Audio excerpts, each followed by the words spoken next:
Hello friends, welcome to online lecture series. Today we will start on YouTube of IR spectroscopy, that is P branch. Okay, so આજે P branch વિશે વાત કરશું. P branch કેને કહેશું અને એનું equation કેવી રીતે ડિરાઈવ થાય. Okay, so first P branch ક્યારે અરાઇઝ થશે, it means first પહેલા P branch વિશે જોઈ લઈએ ક્યારે એ અરાઇઝ થશે. Okay, તો ચાલો P branch માં શું હશે ભાઈ, સિમ્પલ એક ડેલ્ટા જે ની વેલ્યુ નેગેટિવ હોય, ડેલ્ટા જે કેવું હશે નેગેટિવ માઈનસ માં હોય. શું હોય ડેલ્ટા જે ની વેલ્યુ શું હશે માઈનસ માં. હવે આ ડેલ્ટા જે એટલે શું ભાઈ, ડેલ્ટા જે મીન્સ ચાલો ગ્રાઉન્ડ સ્ટેટ માં જે લખી છે, જે વેલ્યુ લખી છે એ કઈ છે ગ્રાઉન્ડ સ્ટેટ માં. એ જો j = 0, j = 1, j = 2 અને j = 3. એટલે મીન્સ આ કયો છે ગ્રાઉન્ડ સ્ટેટ છે ના આ છે excited state. Okay, so excited state में जे वैल्यू છે આપણે એને zs કહેશું. zs = 1, zs = 2, zs = 2 ને 3. રેડી. ચાલો હવે શું થશે, માની લ્યો કે આયર સ્પેક્ટ્રોસ્કોપી માં કોઈ બી સેમ્પલ છે તમે એના ઇન્ફ્રારેડ રેડિયેશન એમિટ કરો, આપાત કરો એના ઉપર, તો શું થશે સિમ્પલી જે તે મોલેક્યુલ આયર રેડિયેશન પાસેથી એનર્જી ગેઇન કરીને ગ્રાઉન્ડ સ્ટેટમાંથી ક્યાં જશે એક્સાઇટેડ સ્ટેટમાં. ઓકે, સપોઝ ગ્રાઉન્ડ સ્ટેટ માંથી એક્સાઇટેડ સ્ટેટ માં જાય ત્યારે જે આપણે માન્યું કે ઇનકેસ j = 1 માંથી અહીંયા j = 0 માંગ્યું છે, j = 1 માંથી j = 0 માંગ્યું છે. સેમ એઝ j = 2 માંથી j = 1, zs સોરી j = 1 માંથી zs વેલ્યુ કઈ છે 0, j = 2 માંથી zs વેલ્યુ 1 ના જાય, અથવા તો j = 3 માંથી zs = 2 માં જાય ત્યારે. ચાલો ડેલ્ટા જે વિશે વાત કરીએ. ડેલ્ટા જે એટલે કે આમાં તફાવત. ડેલ્ટા જે બરાબર શું થશે સિમ્પલ, ડેલ્ટા જે એટલે અંતિમ માઈનસ પ્રારંભિક. અંતિમ કયું છે zs માઈનસ j. ચાલો અહીંયા વેલ્યુ મૂકી. ચાલો આની રિલેટેડ વાત કરીએ. પહેલા zs વેલ્યુ અહીંયા 0 છે. આપિકની વાત કરીએ, આપિક માટે zs વેલ્યુ 0 અને j વેલ્યુ કેટલી છે 1, તો 0 - 1 = શું આવશે -1. ઓકે, આપિક માટે વાત કરીએ આપણે તો 1 zs વેલ્યુ કેટલી છે 1, 1 માઈનસ શું થશે આપિક માટે j વેલ્યુ કેટલી છે 2, 1 - 2 = -1. આપિક માટે વાત કરી zs વેલ્યુ 2 છે અને j વેલ્યુ કેટલી છે 3, એનો મતલબ 2 - 3, તો એ શું મળશે આપણે માઈનસ. ઓકે, તો આ રીતના પીક મળે ત્યારે જે બ્રાન્ચ અરાઇઝ થશે એને આપણે પી બ્રાન્ચ કહેશું. આ રીતના પીક મળશે ત્યારે જે બ્રાન્ચ અરાઇઝ થશે એનું નામ સિમ્પલ શું આપશું પી બ્રાન્ચ. ઓકે, સો પી બ્રાન્ચ ક્યારે અરાઇઝ થશે, ડેલ્ટા જે વેલ્યુ કેટલી હોવી જોઈએ નેગેટિવ હોવી જોઈએ. ડેલ્ટા જે = -1 હશે તો જે બ્રાન્ચ ઇટ મીન્સ સ્પેક્ટ્રાની જે આખી સિરીઝ આપશે બ્રાન્ચ, એને આપણે શું કહેશું સિમ્પલી આ પી બ્રાન્ચ ના સ્પેક્ટ્રા છે. રેડી. તો આવી રીતે 3 બ્રાન્ચીસ આવે તમારે, એક પી બ્રાન્ચ હોય, બીજી ક્યુ બ્રાન્ચ હોય અને ત્રીજી આર બ્રાન્ચ હોય. રેડી. તો આજે પી બ્રાન્ચ વિશે પહેલા વાત કરીએ, એનું ઇક્વેશન આજે જોઈ લઈએ. અને પી બ્રાન્ચ કેને કહેશું સિમ્પલ છે. રેડી. તો પી બ્રાન્ચ ક્યારે અરેસ્ટ થશે, ડેલ્ટા જે વેલ્યુ કેવી હોવી જોઈએ -1. ડેલ્ટા જે મતલબ શું zs - j. zs એટલે શું ભાઈ, ગ્રાઉન્ડ સ્ટેટમાં એક્સાઇટેડ સ્ટેટમાં જાય છે ત્યારે સ્પ્લિટિંગ કઈ રીતનું છે એના ઉપરથી ડેલ્ટા જે વેલ્યુ ફાઇન્ડ થાય. જો અહીં ગ્રાઉન્ડ સ્ટેટમાં 1 છે, એક્સાઇટેડ સ્ટેટમાં 0, ઇટ મીન્સ zs - j કરવાનું અંતિમ માઈનસ પ્રારંભિક. ઇટ મીન્સ એક્સાઇટેડ સ્ટેટમાં જે વેલ્યુ છે એને રિલેટેડ ગ્રાઉન્ડ સ્ટેટમાં લેવાની. ઓકે, ગ્રાઉન્ડ સ્ટેટમાં j કીધું છે આપણે, એક્સાઇટેડ સ્ટેટ માટે zs કીધું છે. રેડી. ચાલો હવે જોઈએ. એ સિમ્પલ છે 0 - 1, 1 - 2, 2 - 3. આ બધું કરશો તો તમને ડેલ્ટા જે વેલ્યુ ઓવરઓલ કેટલી મળશે નેગેટિવ. ડેલ્ટા જે વેલ્યુ માઈનસ મળે ઇટ મીન્સ ત્યારે જે સ્પેક્ટ્રાની આ રીતની આખી બ્રાન્ચ મળે, આને કહેવામાં આવે P branch. Okay, so first state for rotational and vibrational spectra required energy. Okay, rotational અને વાઇબ્રેશનલ સ્પેક્ટ્રા જોતા હોય છો બી સેમ્પલ ના, તો એના માટે તમારે શું ઉપર એના ઉપર આઈઆર રેડિયેશન આપાત કરવું પડે. તો ચાલો એ IR it means IR radiation પાસે ટોટલ એનર્જી કેટલી હશે, E means energy, IR means IR radiation પાસે એનર્જી કેટલી હશે તો કે રોટેશનલ એનર્જી અને વાઇબ્રેશનલ એનર્જી ના સમ જેટલી. રોટેશનલ એનર્જી અને વાઇબ્રેશનલ એનર્જીના સમ જેટલી. ઓકે, સો આ બે ઇક્વેશન તમારે એક તો આ ક્યાંથી આવ્યું છે ઈ વાઇબ્રેશનલ વાળું છે. આપણે એક ઇક્વેશન જોઈ ગયા de Broglie equation E = hc છેદમાં લેમ્ડા. ઓકે, ચાલો હવે c નો h એટલે પ્લાન્ક કોન્સ્ટન્ટ, t એટલે પ્રકાશની ગતિ, રેડી, લેમ્ડા એટલે તરંગ લંબાઈ. 1 ના છેદમાં 1 લેમ્ડા અને આપણે મ્યુ બાર કીધું હતું, આને કહેવાય વેવ નંબર, જે આપણે લેક્ચર નંબર 1 માં જોઈ લીધું. વેવ નંબર એટલે શું? પ્રતિ મીટર થતા આ દોલનોની સંખ્યા. પ્રતિ મીટર દોલન કેટલા થાય છે એને શું આપણે કીધું હતું આપણે? આ તરંગ સંખ્યા. ઓકે, જો લેમ્ડા મોટી હોય તો તરંગ સંખ્યા ઓછી, મીન્સ કે તરંગ લંબાઈ વધારે તો તરંગ સંખ્યા ઓછી, તરંગ લંબાઈ ઓછી તો તરંગ સંખ્યા વધારે. ઇટ મીન્સ આ બે એકબીજાના ઇનવર્સ પ્રોપોર્શનમાં છે. રેડી, ચાલો આને આ રીતે લખવું હોય તો કઈ રીતે લખી શકાશે? hc 1/λ શું?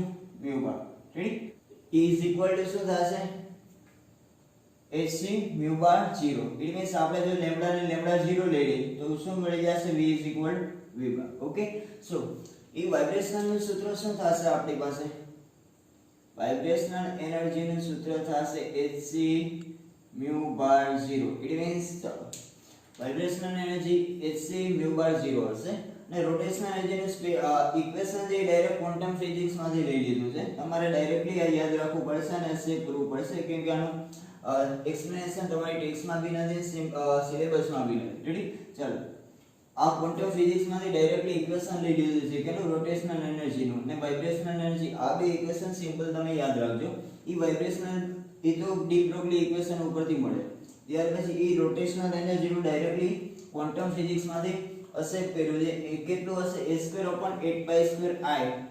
zs મતલબ એક્સાઇટેડ સ્ટેટમાં જે લેવલ છે આપણે એને zs કહી. zs કૌંસમાં zs+1 - j કૌંસમાં j+1. ઇટ મીન્સ j એટલે આ ગ્રાઉન્ડ સ્ટેટ માટે આપણે જે શબ્દ વાપરી છે, એક્સાઇટેડ સ્ટેટ માટે આ zs. ઓકે, ચાલો h એટલે શું છે? Planck constant. I ની વેલ્યુ 3.14. I એટલે moment of inertia. It means જડત્વની ચાપ માત્રા. આને શું કહેશું આપણે? Moment of inertia. It means જડત્વની ચાપ માત્રા. અને J ને Zs શું છે? એનર્જી લેવલ છે. J ને Zs શું છે?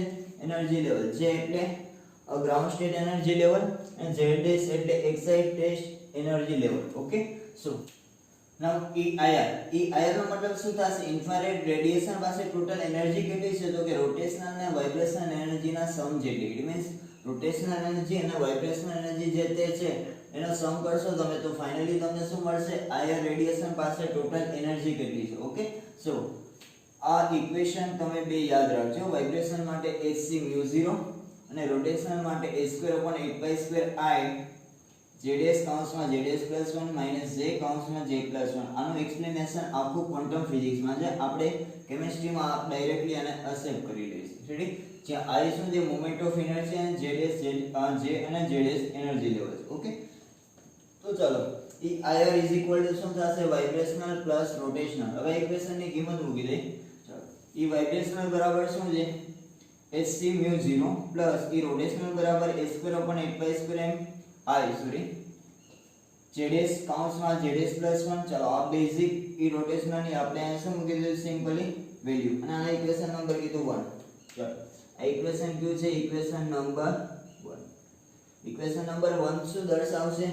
ભાઈ IR રેડિયેશન પાસે ટોટલ એનર્જી કેટલી છે? વાઇબ્રેશનલ અને રોટેશનલ એનર્જીના સરવાળા જેટલી. વાઇબ્રેશનલ એનર્જીનું સૂત્ર hc μ0 અને રોટેશનલ માટે a²/8π²i into bracket zs zs+1 - j+1. આને ઇક્વેશન નંબર 1 કહે. ઓકે, ચાલો p બ્રાન્ચ માટે ભાઈ આપણે ઇક્વેશન કેના માટે ડિરાઈવ કરી છે? p બ્રાન્ચ માટે. હવે p બ્રાન્ચ માટે હશે શું? p બ્રાન્ચ ક્યારે અરાઇઝ થાય? આપણે પહેલા જ વાત કરી દીધી. ડેલ્ટા j વેલ્યુ કેવી હોવી જોઈએ? -1 મીન્સ કે સ્પ્લિટિંગ એનું કઈ રીતનું હશે? ભાઈ જે વેલ્યુ અહીંયા 1 હશે તો અહીંયા zs વેલ્યુ કેવી હશે? 0. એટલે મીન્સ j માંથી એક zs ઓછું હશે. જે વેલ્યુ અહીંયા 2 લીધી છે તો zs વેલ્યુ અહીંયા 1 હોય. જે વેલ્યુ અહીંયા 3 લીધી છે તો zs વેલ્યુ અહીંયા 2 છે. રેડી, ચાલો ત્યારે જે બ્રાન્ચ અરાઇઝ થશે ઇટ મીન્સ ડેલ્ટા j જ્યારે નેગેટિવ મળે ત્યારે જે બ્રાન્ચ અરાઇઝ થશે ને આપણે શું કહી? Simple p branch. Okay, so From equation 1 we get branches of P, Q and R. It means આ equation 1 ઉપરથી ત્રણ branches જોવા મળશે, P branch, બીજું Q અને ત્રીજું R. સો આ લેક્ચરમાં આપણે P branch વિશે વાત કરી, Q ને R માટે નેક્સ્ટ લેક્ચરમાં આપણે એના ઇક્વેશન ડિરાઈવ કરશું. ઓકે, ચાલો. હવે ફોર P branch માટે શું થશે? Delta J -1. P branch માટે ડેલ્ટા J વેલ્યુ ફિક્સ છે, કેટલી હોવી જોઈએ? ભાઈ -1. હવે ડેલ્ટા J નો મતલબ શું થશે? અંતિમ માઈનસ પ્રારંભિક. It means ZS - Z. ચાલો, ZS - Z શું થઈ ગયું અહીંયા? -1. ચાલો, હવે -1 આ બાજુ માઈનસ છે, આ બાજુ આવશે તો પ્લસ. It means ZS +1. હવે -J આ બાજુ જાય તો J. ઇટ મીન્સ ચાલો એના ઇક્વેશન નંબર 2 કીધું અને ઇક્વેશન નંબર 3. ઇટ મીન્સ -1 આ બાજુ આવ્યું છે અને J આ બાજુ ગયું છે. Okay, so ZS +1 is equal to શું મળ્યું? Capital J. and ZS minus J is equal to -1. Okay, આ ક્યાંથી મળ્યું? Simple delta J is equal to -1. તો ડેલ્ટા J એનો મતલબ શું થાય? ZS minus J. ઓકે, તો આ બે વેલ્યુ આપણે આગળ મૂકવાની થશે એટલે એને ચોરસ બોક્સમાં મૂકી દે ને એને ઇક્વેશન નંબર 2 અને 3 કહી દે. રેડી? તો P બ્રાન્ચ માટે ડેલ્ટા J શું હશે? -1 હોય. Q બ્રાન્ચ માટે ડેલ્ટા J 0 હોય ને R બ્રાન્ચ માટે ડેલ્ટા J +1 હોય. ઓકે, સો એ નેક્સ્ટ લેક્ચરમાં Q બ્રાન્ચ ના R બ્રાન્ચ ના Q અને R બ્રાન્ચ ના ઇક્વેશન નેક્સ્ટ લેક્ચરમાં આપણે ડિરાઈવ કરશું. સિમ્પલી એના જેવું જ. Ready? Same to same P આવડે તો Q આવડે તો R આવડે. રેડી? ચાલો જોઈએ. હવે put the value of equation 3 in equation 1. It means first equation 3 ની વેલ્યુ આપણે ઇક્વેશન 1 માં પુટ કરશું. તો એ આયા રેડી મીન્સ આયા રેડિયેશન પાસે ટોટલ એનર્જી કેટલી છે? hc/μ0. ચાલો, એ તો સેમ ઇટ ઇઝ રહેશે hc/μ0 plus h²/8π² I means a moment of inertia. It means જડત્વની ચાર માત્રા જે ફિઝિક્સમાં આવે આ ઇક્વેશન થી ડાયરેક્ટલી ફિઝિક્સમાંથી એસ્કેપ કરેલું છે. ચાલો, શું થશે? h²/8π² ZS. હવે જોઈએ ZS +1 ઇઝ ઇક્વલ ટુ શું છે? J. આ ZS +1 આના બરાબર શું લખશું આપણે? J. કેમ કે ઇક્વેશન 3 ઉપરથી જોઈ લીધું, -1 આ બાજુ આવ્યું, -J આ બાજુ ગયું. એટલે ZS +1 આના બરાબર J લખી શકીએ. તો અહીંયા આપણે ZS +1 ની જગ્યાએ શું લખશું? J. તો આ ઇક્વેશન્સ કઈ રીતે બનશે? ચાલો, ZS અહીંયા J આવી ગયું. એટલે ZS +1 એ બરાબર શું છે? J +1. ઓકે, ચાલો. હવે ઇક્વેશન 3 ની કિંમત આપણે 1 માં મૂકી છે, એના પછી જોઈએ. ચાલો, હવે આ બે કૌંસ છે અંદર આ બેમાંથી કોમન શું છે? એક તો અહીંયા J છે, એક તો અહીંયા શું છે? J. આમાં પણ J છે. રેડી? આ બંનેમાં આખા ઇક્વેશનમાંથી બંનેમાંથી J સામાન્ય લઈ લે, એને કોમન કાઢી લે. તો J બહાર આવી ગયું, અંદર શું વધશે? આ ZS. આ માઈનસ નિશાની અંદર ગુણાવી દઉં છું, આ J બહાર આવી ગયું છે. રેડી? ઇટ મીન્સ સામાન્ય લઈ લીધું. આ માઈનસ નિશાની અંદર ગુણાશે તો -J. હવે માઈનસ પ્લસ -1. ઓકે, ચાલો, શું બનશે? અહીંયા J છે એ બારે આવશે, કોમન કાઢી લીધું. વધ્યું શું? ZS minus J -1. આ J અને આ J બારે કોમન આવી ગયું. રેડી? ચાલો, હવે પાછું ઇક્વેશન નંબર 2 ઉપરથી જોઈ. ભાઈ ZS - J બરાબર -1 છે. ZS - J બરાબર શું છે? -1. તો અહીંયા પાછું ZS - J છે. આની વેલ્યુ શું થશે? -1. આની વેલ્યુ શું થશે? -1. ચલો, ZS - J બરાબર -1 છે. આ બે ની વેલ્યુ મૂકવાની થશે એટલે આને ઇક્વેશન નંબર 2 ને 3 આપી દો. એ ક્યાંથી મળ્યું? સિમ્પલ આના ઉપરથી. ડેલ્ટા J નેગેટિવ હોય મીન્સ -1 હોય ત્યારે જે બ્રાન્ચ મળે અને આપણે P બ્રાન્ચ કહીએ. રેડી? ચલો, હવે જોઈએ. તો આની વેલ્યુ -1 મૂકી મેં, તો માઈનસ માઈનસ આ પ્લસ. ઇટ મીન્સ -1 * -1 શું થઈ જશે? -2. આ આગળના જે છે એ સેમ રહેશે. આખું સ્ટેપ આયા સુધી કોમન, બધાયમાં કોમન રહેશે. આખું જે છે રેડી? P બ્રાન્ચ હોય, Q બ્રાન્ચ હોય કે બસ આ બ્રાન્ચ હોય. ચાલો, હવે જોઈએ. -2 છે, હવે પ્લસ માઈનસ આ બે ગુણાકારમાં છે આ બધું, તો પ્લસ માઈનસ શું થઈ જશે? માઈનસ. ને 2 4 8 થશે. 2 4 8. ઇટ મીન્સ શું મળશે? વેલ્યુ શું મળશે? hc/μ0 h²/4π² I into J. h²/4π² I into J.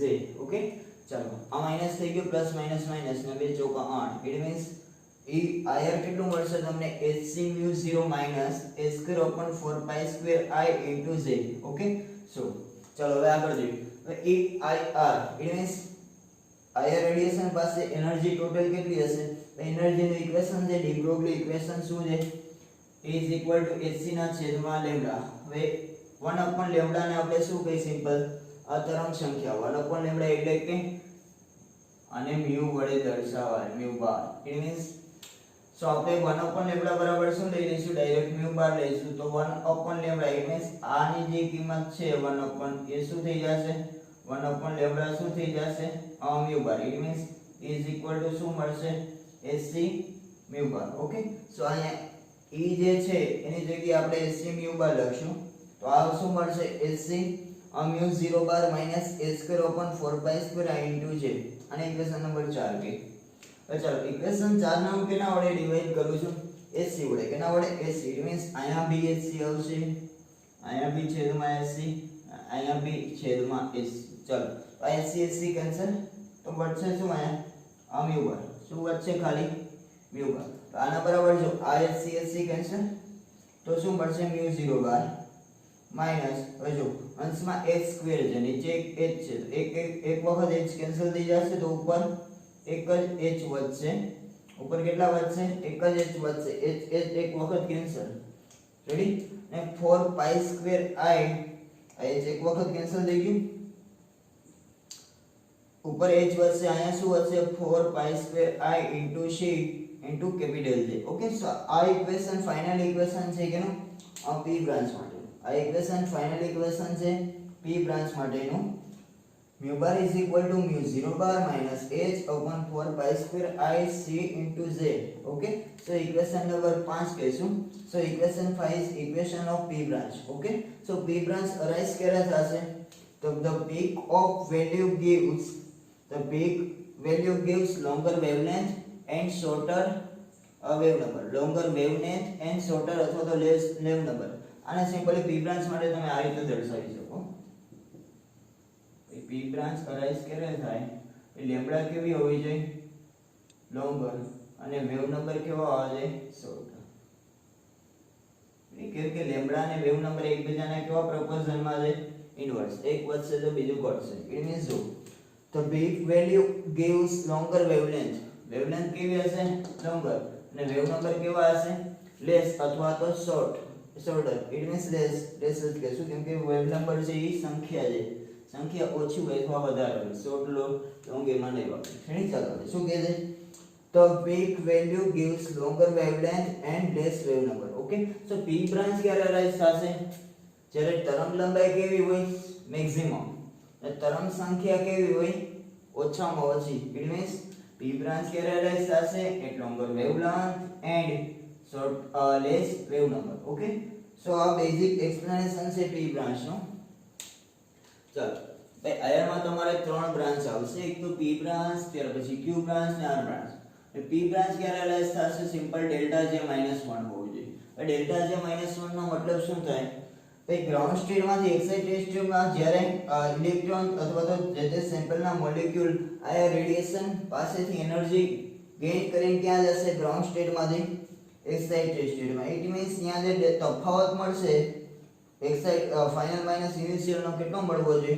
આ -1 મળે. ઇટ મીન્સ ત્યારે જે બ્રાન્ચ રચાશે ડેલ્ટા j -1 હોય ત્યારે જે બ્રાન્ચ રચાય શું એ આપણે simple p branch. Okay, so first total Iyer radiation પાસે એનર્જી કેટલી હશે? રોટેશનલ અને વાઇબ્રેશનલ સરવાળા જેટલી. ચાલો રોટેશનલ નું આ ઇક્વેશન છે, વાઇબ્રેશનલ રોટેશનલ આ બે ઇક્વેશન યાદ રાખજો. સિમ્પલ. હવે આ બેના ઇક્વેશન ને આમાં મૂકી દે. ઇટ મીન્સ ઈ રોટેશનલ ની વેલ્યુ આ અને ઈ વાઇબ્રેશનલ ની. ઇટ મીન્સ ફાઇનલ વેલ્યુ શું મળશે તમને? આના ઇક્વેશન નંબર 1 કહેજો. આ બધે કામ લાગશે. p બ્રાન્ચ હોય કે પછી q બ્રાન્ચ હોય કે પછી r બ્રાન્ચ. આ ઇક્વેશન છે એ મેઈન છે. આ ઇક્વેશન શેનું છે? ભાઈ આયર રેડિયેશન પાસે એનર્જી કેટલી છે? ઇટ મીન્સ આયર રેડિયેશન પાસે ટોટલ એનર્જી છે એ વાઇબ્રેશનલ અને રોટેશનલ એનર્જીના સરવાળા જેટલી હોય. આ ઇક્વેશન ઉપરથી ત્રણેય બ્રાન્ચના ઇક્વેશન આપણે ડિરાઈવ કરશું. ચાલો from equation 1 we get branches of p q and r. it means આના ઉપરથી p branch ભી આના ઉપરથી ઇક્વેશન મળશે, q branch નું ભી અને r branch નું. ઓકે, સો p branch માટે ડેલ્ટા j શું થાય? -1. હવે ડેલ્ટા જે એટલે જે ડેશ માઈનસ જે ફાઇનલ માઈનસ ઇનિશિયલ ફાઇનલ માટે જે ડેશ વાપર્યું ઇનિશિયલ માટે આપણે જે વાપર્યું ઓકે સો જે ડેશ માઈનસ જે ઇઝ ઇક્વલ ટુ -1 થયું માઈનસ જે આ બાજુ જાય પ્લસ -1 આ બાજુ આવે તો પ્લસ ઓકે આને સિમ્પલ વેલ્યુ આમાં મૂકી દીધી આમાં શું મૂકી દીધું z+1 ની જગ્યાએ પહેલા શું મૂક્યું અહીંયા આ z+1 ની જગ્યાએ શું મૂકી દીધું અહીંયા z ઇક્વેશન કેવું બની ગયું z j પછી બંનેમાંથી જે સામાન્ય લઈ લીધા આવું બન્યું આની વેલ્યુ કેટલી છે આ માઈનસમાં તો minus minus plus it means આ -2 થાય -2 * z ઇટ મીન્સ -2 છે હવે -2 8 કેન્સલ થાય પ્લસ માઈનસ છેદમાં શું વધશે 4 ઓકે સો આ વેલ્યુ જે છે અને ઇક્વેશન p બ્રાન્ચ નું તો કહેવાય પણ એનર્જી ના ફોર્મમાં છે કેના ફોર્મમાં છે એનર્જી ચાલો હવે આપણે જો વેવ નંબર ના ફોર્મમાં આને કન્વર્ટ કરવું હોય તો એના માટે સિમ્પલ શું છે e = hc છેદમાં lambda 1/λ = wave number it means μ bar તો e = hc μ બાર મળશે ચાલો હવે એને hc વડે સિમ્પલી ડિવાઇડ કરી નાખ્યું તો ફાઇનલી વેવ નંબર ના ફોર્મમાં જે ઇક્વેશન છે p બ્રાન્ચ માટેનું μ bar is equal to mu 0 bar minus h whole square I c into z okay so p branch ની બેઝિક ફિગર છે અને સિમ્પલ p branch અરાઇઝ ક્યારે થશે એની ડેફિનેશન શું એ p branch ત્યારે અરાઇઝ થાય કે લેમ્ડા ઇનિસ વેવલેન્થ કેવી હોવી જોઈએ લોંગર પછી લોંગર વેવલેન્થ અને લેસ વેવ નંબર એ અરાઇઝ થાય p branch ક્યારે અરાઇઝ થાય ચલો the peak value of the peak value gives longer wavelength and less wave number is identified p branch okay so lambda ની value longer હોય અને mu bar it means wave number ની value less હોય ત્યારે જે peak મળશે એ peak કેનો હશે એ p branch નો peak હોય એટલે p branch જ્યારે અરાઇઝ થશે આ રીતે ત્યારે સિમ્પલી આ રીતે એક બ્રાન્ચ બનાવશે રેડી અને આપણે કહેશું p branch ओके सो आज लेक्चर में आया સુધી રાખી p બ્રાન્ચ સિમ્પલ સમજો આપણે p બ્રાન્ચ ક્યારે અરાઇઝ થાય એનું ફાઇનલ ઇક્વેશન કઈ રીતનું હોય નેક્સ્ટ લેક્ચર માં આપણે q બ્રાન્ચ અને r બ્રાન્ચ વિશે વાત કરીશું okay so thank you for watching this lecture